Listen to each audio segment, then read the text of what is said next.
Assalamualaikum warahmatullahi wabarakatuh. Bismillah, alhamdulillah, wassalatu wassalamu ala rasulillah Sayyidina Muhammad ibn Abdillah wa ma'walah wa man tabi'udah amma ba'du. Mengenal nama Allah subhanahu wa ta'ala Al-Wahhab. Al-Wahhab adalah nama Allah subhanahu wa ta'ala yang ke-17. Al-Wahhab artinya yang memberi tanpa mengharap imbalan. Dia memberi kepada tiap-tiap orang yang berhajat sesuatu yang dihajatkan kepadanya tanpa mengharapkan balasan atau gantian, baik balasan secara materi, kebendaan, atau berupa pujian, baik di dunia atau di akhirat. Allah subhanahu wa ta'ala memberi kita berbagai macam anugerah dengan pemberian yang terus menerus atau berkesinambungan tanpa ada sedikit pun dalam pemberiannya itu kepentingan dari Allah subhanahu wa ta'ala untuk mengharap balasan atau imbalan, karena dia adalah Al-Wahhab. Karena Allah subhanahu wa ta'ala yang bernama Al-Wahhab memberi kita apa-apa yang kita perlukan.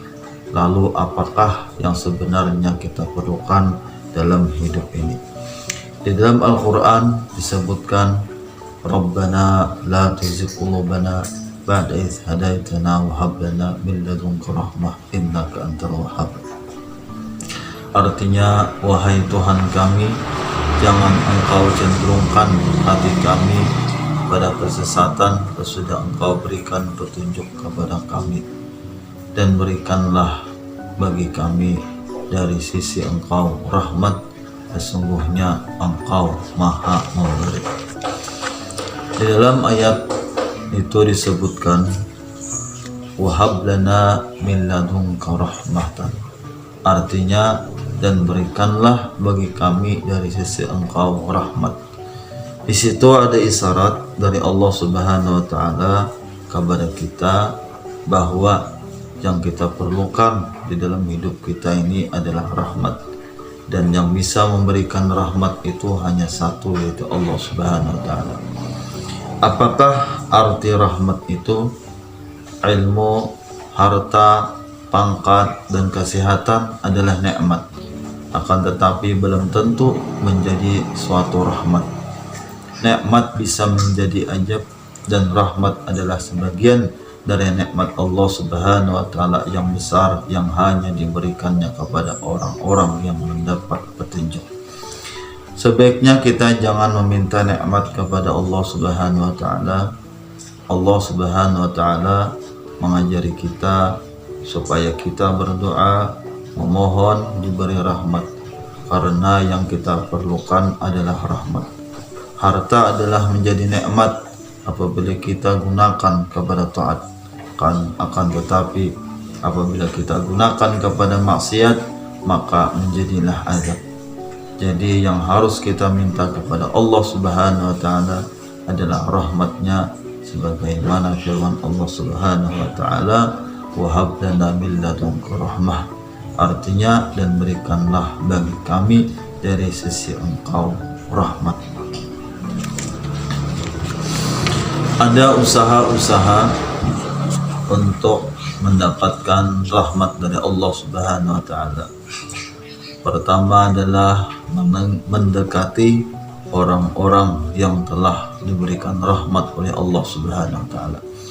Kita berusaha dekat dengan mereka dan sering mengunjungi dan berbuat baik dengan mereka agar kita dikenal baik oleh orang yang mendapatkan rahmat dan nama kita dikenang oleh mereka.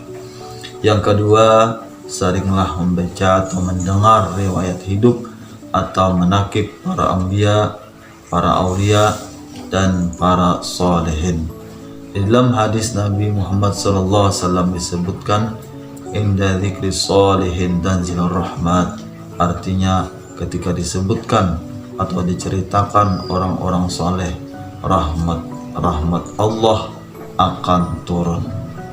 Yang ketiga, selalu mendatangi tempat-tempat yang dikenal mendapat kebaikan, seperti kubur-kubur para anbiya, kubur-kubur aulia, masjid, musalla, dan majlis ta'lim. apabila duduk di masjid kita sudah mendapat rahmat, karena orang yang duduk di masjid adalah tamu Allah Subhanahu wa taala. Oleh karena itu, kalau kita sholat berjamaah di masjid, sebaiknya masuk ke dalam masjid, karena masjid tempat turunnya rahmat dan tempat orang yang beribadah. Seandainya sholat kita di masjid tidak khusyuk, kekurangan kita akan ditutupi.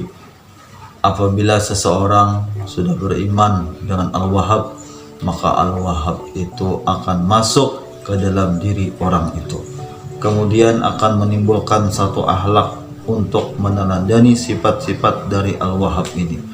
Dalam memberikan sesuatu miliknya, yang memberi karena Allah Subhanahu wa taala, bukan karena ingin mendapat balasan atau pujian orang, bukan karena mengharap surga dan takut neraka. Walaupun ini mendapat toleransi dari Allah Subhanahu wa taala, namun bagi yang keimanannya sudah mantap, ia memberi hanya karena ingin mencapai keridaan Allah Subhanahu wa taala. Apabila seseorang memberi sesuatu yang diharapkannya hanya karena keridaan Allah Subhanahu wa taala semata, maka sangat pantas mendapat bagian dari asma Allah Subhanahu wa taala Al-Wahhab, atau menjadi Abdul Wahhab.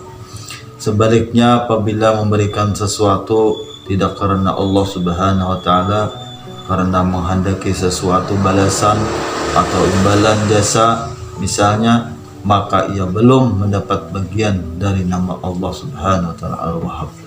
Wallahu a'lam bishawab.